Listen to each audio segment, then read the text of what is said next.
student, today we will read chapter 3, Nationalism in India, part 4.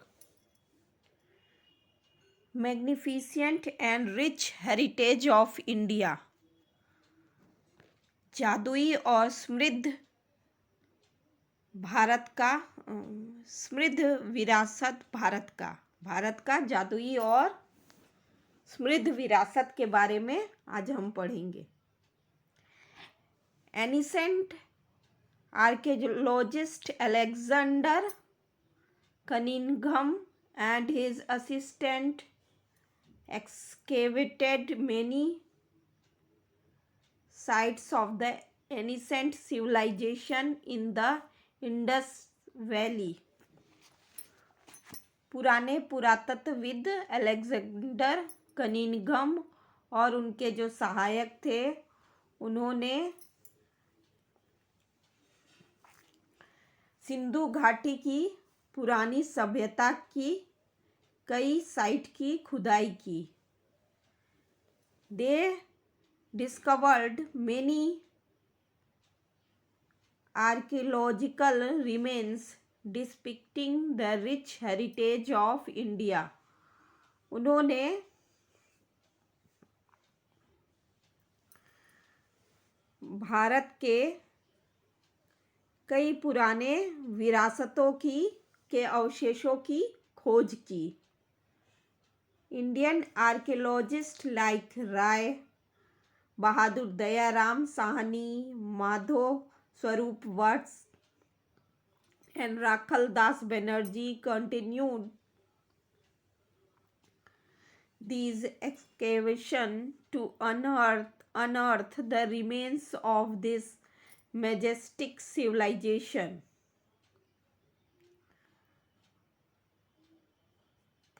भारतीय पुरातत्वविद जैसे राय बहादुर, दयाराम साहनी, माधो स्वरूप what's, Rakhaldas Banerjee ने पृथ्वी पे इस भारत की जादुई सभ्यता के अवशेषों को खोजना जारी रखा। The scholars from the West in collaboration with the Indian scholars tried to find a lot about the Indian culture and heritage.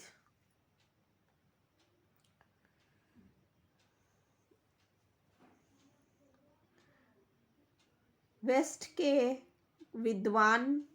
विद्वानों ने भारतीय विद्वानों के साथ मिलकर भारत के कल्चर और विरासत के बारे में ज़्यादा जानने का प्रयास किया। Ancient Indian books on medical science, astrophysics, diplomacy and spirituality were translated into English and became known to the people of India and the world. भारतीय पुराने किताबों जो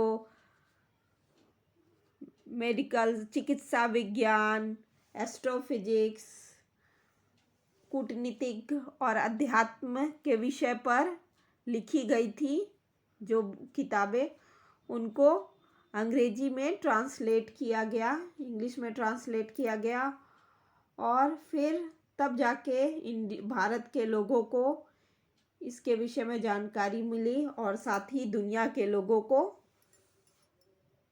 इन किताबों के विषय में, इन पुरानी सभ्यताओं के विषय में जानकारी मिली। A detailed research on the literary and culture heritage of India fostered the feeling of pride and nationalism. एक विस्तृत खोज भारत के कल्चर और विरासत पे जो किया गया, उससे भारत के लोगों में गर्व का अनुभव हुआ और राष्ट्रवाद की भावना का उदय हुआ। establishment of the Indian National Congress. The above state factors and other regional organization and contributed towards the establishment of the Indian National Congress. ये सब जो कारण थे और साथ ही जो क्षेत्रीय संगठन थे उन्होंने भारतीय नेशनल कांग्रेस की स्थापना में योगदान दिया. By the time Sir A.O. Hume retired as a British officer, he had realized that the British Empire was not as secure as it appeared to be. उस समय सर A.O. ह्यूम जब British officer के पद से retire हुए तो उन्होंने महसूस किया कि जो ब्रिटिश साम्राज्य है वो अभी इतनी सुरक्षित नहीं हुई है जितनी की दिखाई देती है. He believed that if the dissatisfaction among the people of India was not taken care of, there were chances of reoccurrence of revolts similar to the one in 1857 CE. उनका यह विश्वास था कि भारत के लोगों में जो असंतोष है उसका अगर केयर नहीं किया गया तो बहुत ऐसा चांस है कि 1857 जैसी क्रांति दोबारा ना हो जाए. In order to keep the general dissatisfaction at bay, he thought of establishing a political organization.